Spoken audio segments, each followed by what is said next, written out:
Então hoje a gente vai continuar falando do protocolo IP. Eu digo continuar porque a gente vai continuar mais umas 3 aulas no IP, até 4 se bobear, porque é fundamental o entendimento do protocolo IP para a parte de rede de computadores. Tá? Se existe uma coisa que tem que saber de rede de computadores é como é que funciona a parte de endereçamento IP, senão você não tem como entender redes e como as coisas funcionam em redes, tá bom? A gente já viu a parte do TCP/IP modelo OSI, que são modelos de referência para dizer como funcionam cada camada, né? Isso quer dizer que dentro do protocolo as coisas são implementadas, mas a gente não vai implementar em um protocolo, a gente vai usar protocolos prontos, tá bom? E hoje a gente vai estudar o protocolo IP. IP quer dizer Internet Protocol, ou seja, o protocolo da internet, né? Você vê que não tem nome que ele foi dado, e no fim das contas ele acabou sendo o protocolo da internet mesmo, porque o TCP/IP hoje é o protocolo da internet. E o IP pertence à família TCP/IP, tá vendo que quando a gente fala em TCP, a gente fala o TCP, que é o protocolo de transporte, e o protocolo de IP, que é o responsável pela parte de endereçamento, e segundo o modelo DARPA e o modelo OSI, terceira camada, que é a camada de rede, tá bom? Né? Lembra aquelas camadas? Então a camada de rede é responsável pela camada de rede e também pelo endereçamento. E aqui a gente tem a família, porque quando a gente chama protocolo TCP/IP, a gente está dando ao nome do protocolo os dois principais protocolos da família. Não que os outros não sejam importantes, mas esses dois acabaram ficando famosos e o protocolo ficou conhecido assim. Que é uma injustiça, por isso que eu chamei de família TCP/IP, porque tem um monte de protocolo, tem o ARP, tem o ICMP, tem o SMTP, tem o POP, HTML. Ou seja, esse monte de outros protocolos a gente vai falar nas aulas seguintes, tá bom? E IPv4, opa, surgiram coisas novas, eu estou falando em versão 4 agora. Então, hoje a gente tem o protocolo IP, quando ele surgiu, foi evoluindo. A última versão mais vigente que tem, e estava rodando até um tempo atrás, é o IPv4. Só que o IPv4, pessoal, sofreu com problemas sérios de esgotamento. Hoje não existe mais endereços de IPv4. Por quê? Tem muito mais computadores do que o endereço pode fornecer. Parece meio maluco quando a gente vê isso aí, mas a gente vai ver que tem muito mais computador assim. Teve que ser criado o protocolo IPv6. Mas primeiro, vamos estudar IPv4, entendê-lo, depois no finalzinho a gente dá uma palhinha sobre o IPv6. Tá bom? Hoje muitos, por exemplo, as principais operadoras de telecom, não você na tua casa, né? Mas as principais operadoras de telecom, entre as redes das operadoras, eles já tem tudo IPv6. Dificilmente a gente vai migrar para o IPv6 nas empresas ou na tua casa, porque imagina, se a gente tiver que fazer isso, a gente tem que trocar todas as placas de rede. Todas as placas de rede tem que suportar o IPv6, aí é uma troca muito grande, né? Imagina empresas que têm aí 100 mil máquinas, 200 mil máquinas, trocar uma placa de rede que custe lá, sei lá, 50 reais, 200 mil vezes 50 reais já é muito dinheiro. Então assim, sendo que a empresa não precisa, tá? Então existe o IPv4 e o IPv6. Lógico, o IPv6 é uma melhoria, a gente vai falar ali mais à frente, tá bom? Então nós vamos focar no IPv4. 90% das coisas que tu vai ver no mercado é IPv4, a não ser que você vai parar numa empresa de telefonia e esteja que mexer em coisas mais avançadas. Se isso for verdade, aí tu vai ter que conhecer muito mais coisa que só isso, tá bom? Então vamos lá, o IPv4, pessoal. Então, IPv4 é o que a gente chama de endereço lógico, né? Depois a gente vai ver entender endereço físico e endereço lógico. Por quê? Né? Ele é um binário de 32 bits. Aqui agora a gente tem que lembrar nossas aulas, né? De zeros e uns que a gente teve no começo, que é bytes e bits e tal. Lembra? Então, agora você sabe que são 32 bits, né? Então ele é um binário de 32 bits, divididos em 4 blocos de 8 bits. Ó, 1 bloco, 2 blocos, 3 blocos, 4 blocos. E é assim que ele é feito. Então, aqui tem o endereço é composto por... Isso aqui tudo é um endereço. Só que ele é dividido em 4 partes, tá bom? Ou seja, um binário de 32 bits em 4 blocos de 8 bits. Então tem 8 bloquinhos. Cada bloquinho desse é convertido em decimal. Opa, lembra a história de converter de binário para decimal, decimal para binário? E cada bloquinho de 8 aqui é chamado de octeto. Faz sentido, né? 8, octeto, beleza, né? São um octeto, mas isso não afeta em nada. Só você saber que tem 8 bits aqui, tá ótimo. Só que cada octeto pode assumir um valor máximo, né? Possível de 0 a 255. Opa! Ele pode ir de tudo zero, tudo desligado seria, né? A tudo ligado. Só que aí que tá.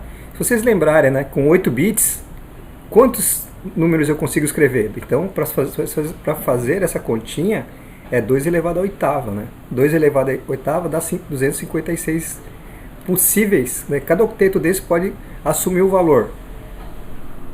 Desculpa, cada octeto desse pode assumir 256 valores. E esses valores variam de 0 a 111. Não é que não é zero, é como é binário, sempre vai ser 0 e 1, 0 e 1. Ou seja, é uma possível combinação entre zeros e uns. São 256 combinações, sendo que começa com tudo zero e termina com tudo ligado, tudo desligado, tudo ligado. A gente vai ver isso com detalhes. Então, né? Por isso que, lembra do 2 elevado à décima, que dá 1024? Então, 2 elevado à oitava é 256. 2 elevado à nona, 512. 2 elevado à décima, 1024. Ou seja, a gente usa 8 bits. Na verdade, a gente usa 32 para um endereço IP. Caramba! Mas vamos, lógico, a gente está vendo aqui ele na forma binária, né? A gente costuma tratar desses números na forma decimal. Mas a gente tem que saber como é que ele é composto, né? Quais são as possibilidades, tá bom? Então, saibam que cada casinha dessa pode ir em binário dessa forma, e em decimal, né? A gente pode no máximo começar em 0 e ir até o número 255, seria o 0, o 1, o 2, o 3, o 4, o 5, papapá, até 255.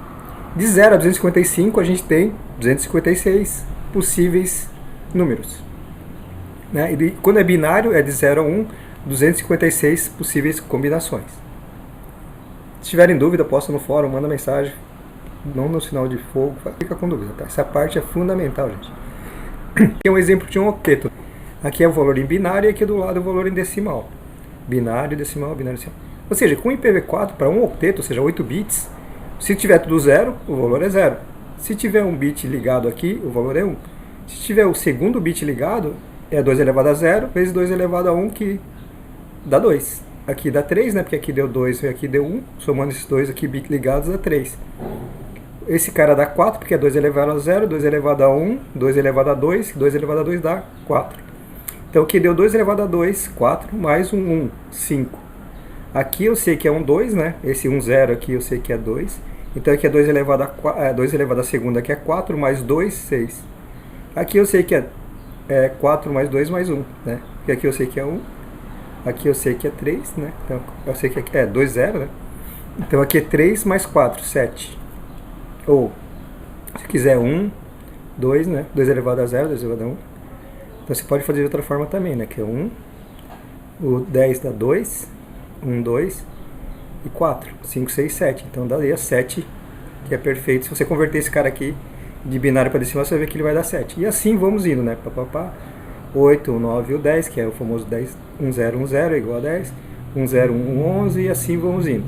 Só que a gente vai, quando chega nessa quinta casa aqui, começa de novo, 16. Aí teria que mudar o primeiro bit, o segundo bit, fazer exatamente o que a gente fez aqui, as possíveis combinações, até tudo isso aqui virar 1. Aí quando tudo isso virar 1, vai dar em 33. Quando virar em 31. Quando for 32, já é tudo assim. Aí começa a mudar um bit, outro bit, outro bit, outro bit, que nem aqui. A gente vai mudando casinha de bits e fazendo as combinações com tudo 1, 0, 1, 0, 1, até chegar no número 63. Quando chegar em 63, o próximo passo é ficar tudo 0 e esse bit aqui ficar significativo. É igual a gente faz números, né? 9, o próximo é 10, 1, 0, 11, 12, 13, 19, 0, o próximo é o 20. E assim por diante. A gente vai trocando aqui, afastando a esquerda e tornando o bit mais significativo, ou seja, ele passa a ter um maior valor. Aqui é 64, ele começa por exemplo 1001, que é o 65, 1010, que é o 66, e assim vai indo até chegar no 127. O 127 é o 100, tal. O 127 seria tudo isso aqui, mais um, tudo isso aqui, o 1 e aqui 0. Aí o próximo passo é, se quando for 1 aqui, já zera e já passa para esse lado aqui, 128. Então. E assim vamos indo até chegar no 255, né? Próximo, teria um monte de combinações de números aqui até chegar no 255. Ou seja, a gente vê que a gente consegue ter 256 endereços. Então, beleza, só para vocês saberem. Mas a gente não lida com muito binário, tá? A gente lida mais com eles em decimal no nosso dia a dia, quando a gente estuda redes, tá bom? Mas a gente tem que saber, se ele é decimal, esse número veio de onde, né? Por que isso? Tá bom? Então, a gente tem lá nossos 4 octetos, né? 4 bloquinhos de 8. Isso aqui chama notação decimal pontuada, tá? Quer dizer que é o seguinte, vai ter... Aqui a gente pode ter de 0 a 255, um número, né? Aqui é binário e aqui é decimal. A gente pode ter um número de 0 a 255, vai ter um ponto que vai separar, aí depois vai ter outro valor, outro ponto, outro ponto, outro ponto. Ou seja, para cada octeto que separa eles é um ponto. Isso a gente entende dessa forma, tá? Exemplos de endereços IPs válidos. Ou seja, esse número é até famoso, né? 444. Não é 444, é 4.4.4.4. Esse é o endereço IP válido, inclusive é do DNS do Google. O 8 também é DNS do Google, 8.8.8. Esse é o endereço IP válido. Mas por que eu digo que ele é válido? Porque ele, 4, pertence ao intervalo de 0 a 255? Pertence, então ele é válido. Esse outro 4 pertence a esse intervalo de 255? Pertence, então ele é válido. Esse outro 4 pertence ao intervalo de 0 a 5? Pertence também. Esse outro 4 também, então ele é o endereço válido. Tá? O 8 também pertence a esse intervalo, esse segundo 8 pertence a esse intervalo. Você vê que cada número desse é uma parte do octeto. Esse 8, esse outro aqui. E o 10 também. O 10 pertence ao intervalo, esse outro 10 pertence ao intervalo, esse 0 pertence ao intervalo, esse 1 pertence ao intervalo. O 100, né? Porque eu pode 100 pertence ao intervalo de 0 a 55, com certeza. O 0 pertence, porque começa em 0, né? O 8 pertence, com dados, é 255, ok? Então, só para vocês saberem que sempre quando vocês verem números assim, e o limite é 255, são binários e são o máximo válido. Ok? Próximo. Então, só que acontece o seguinte, né? A gente viu que o endereço IP tem 4 octetos, ou seja, 4 vezes 8, 32 bits, né? 32, se eu contar todos esses caras, era 32 bits. Aí que tá. O endereço IP de rede, no endereço, nesses octetos, esse 1, parte, segunda parte, terceira, quarta parte do bloquinho, a gente tem duas informações super importantes, mas muito importantes mesmo. Nesses 32 bits eu tenho o endereço de rede, que é chamado de NetID. Ops, desculpa, eu esqueci de colocar aqui uma coisinha. Esse NetID é o endereço de rede. E nesse 32 bits também eu tenho o host ID. Então, que seria? NetID seria o endereço de rede e host ID seria o endereço de host. O que é o endereço de host? Na verdade, para um protocolo IP, cada máquina, cada computador, cada celular, cada roteador, qualquer dispositivo que tem o endereço IP é chamado de host. Tá? É um nome que existe. Ele é uma máquina, ele vai ter um endereço, ele é um host. Só que aqui tá. Esse host tem que receber um endereço IP. Mas quando ele recebe um endereço IP, no endereço dele tem duas informações super importantes. O endereço à rede a qual ele pertence e o endereço dele de host. Só que esse endereço dele de host, pessoal, é um endereço único. Ele não pode existir na mesma rede, olha só, na mesma rede não posso ter duas máquinas com o mesmo endereço. Então, ou seja, quando eu olho o endereço IP, né, eu vou mostrar mais pra frente, mas eu olho o endereço IP, eu sei duas coisas. Qual é a rede, quer dizer, se eles estão em rede, né, qual é o endereço dessa máquina nessa rede? Né? Porque assim, as máquinas que estão na mesma rede vão se enxergar. Né?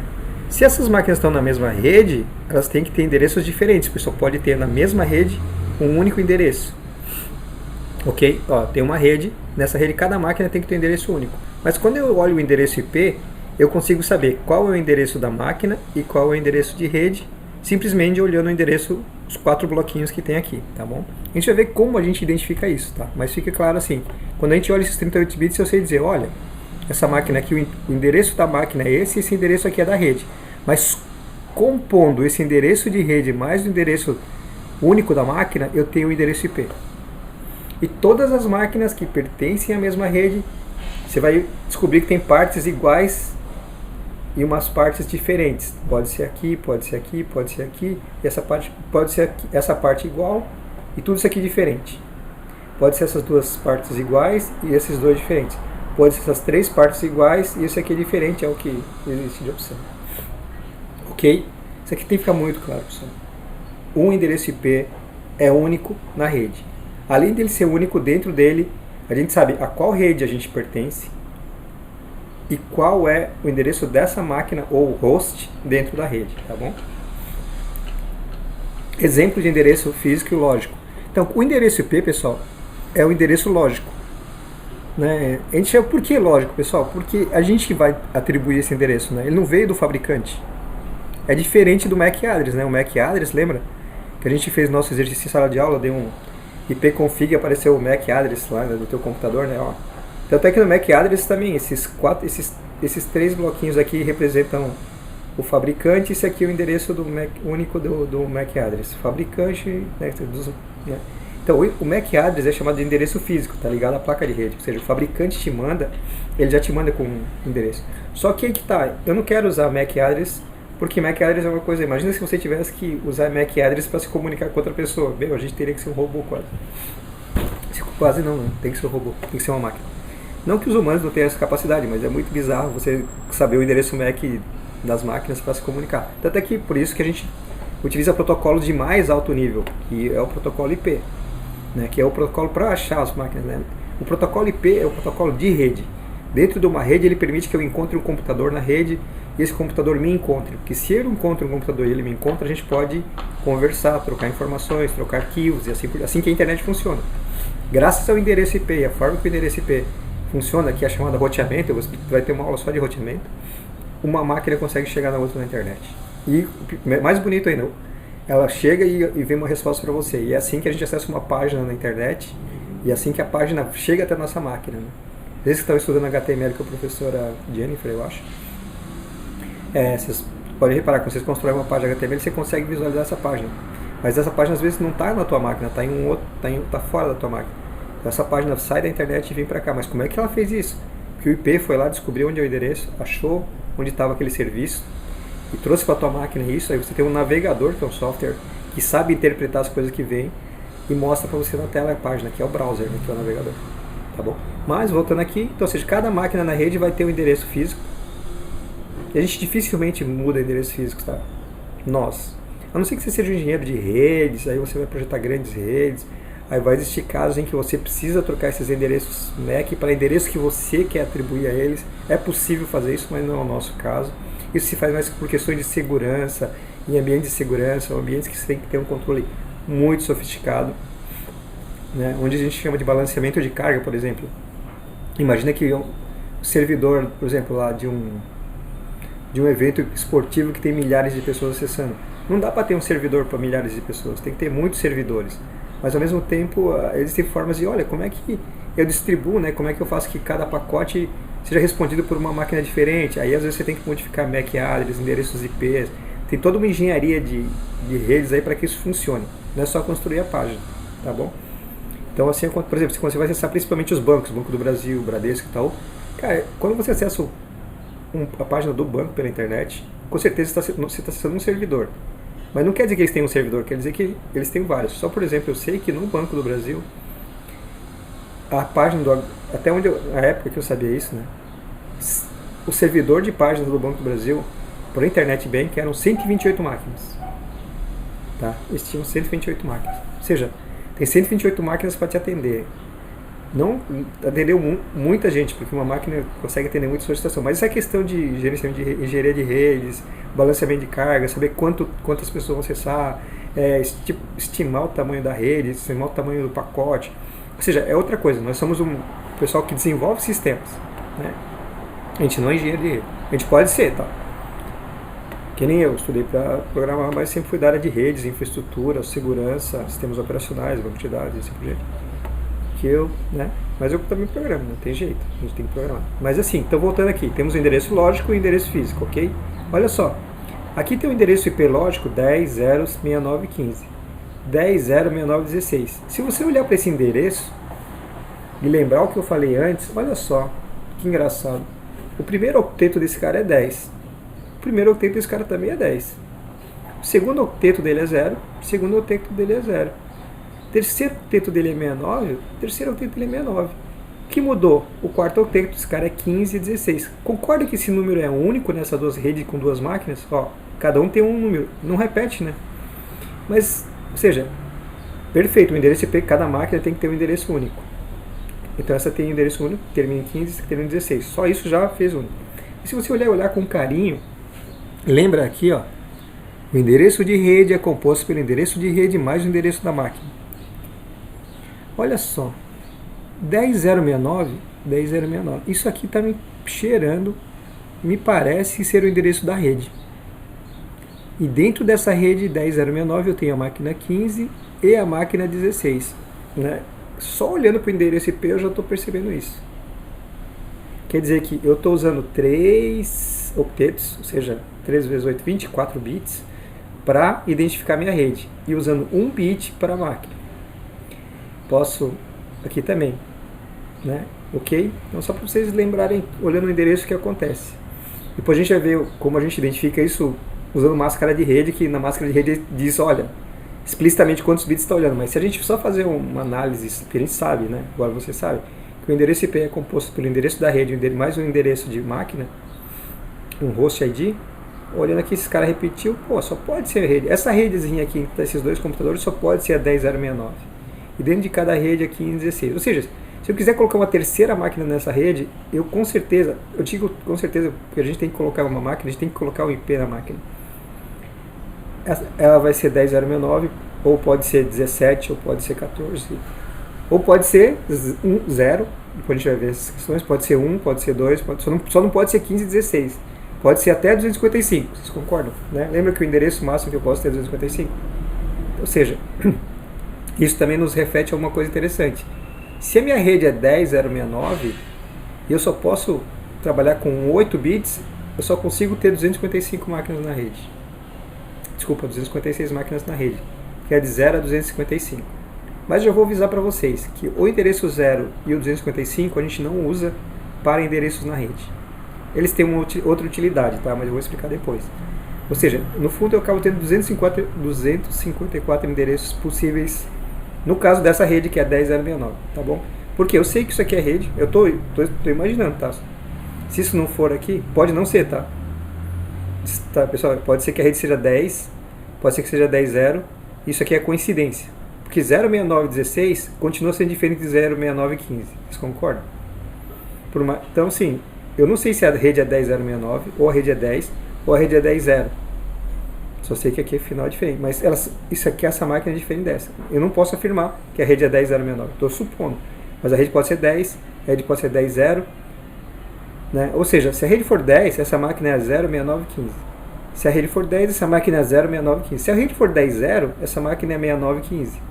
Se a rede for 10.0, essa máquina é 6916. Se a rede for 10.069, essa máquina é 15. Se a rede for 10.069, essa máquina é 16. Ou seja, é assim que a gente acaba fazendo. Mas a gente vai ver depois uma forma que é chamada máscara de rede, que especificamente nos diz, olha, quantos bits, né? Aqui, ó. Ops.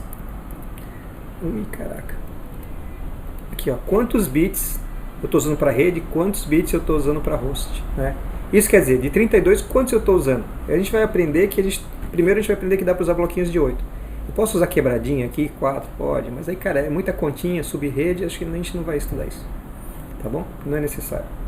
Se um dia alguém quiser estudar sub-rede, me procura que eu dou uma aula só disso, né? Mas semestre que vem, sei lá. Se você tiver interesse, necessidade, sei lá. Ou senão você pode estudar com conta própria, se você entender. Então, ou seja, em 32 bits tem uma parte que vai ser sempre, uma parte vai ser rede, outra parte vai ser para identificar a máquina, ok? E aqui a gente tem, essa parte pode ser o 10, essa parte pode ser o 10.0, essa parte pode ser 69. Só não pode ser tudo isso porque tudo isso aqui identifica unicamente essa máquina, ok? Então está aqui o que é endereço lógico. Os endereços lógicos são endereços IPs.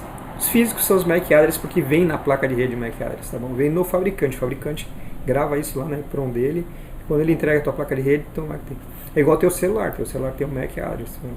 Porque nele tem uns mecanismos de comunicação que falam IP e assim por diante.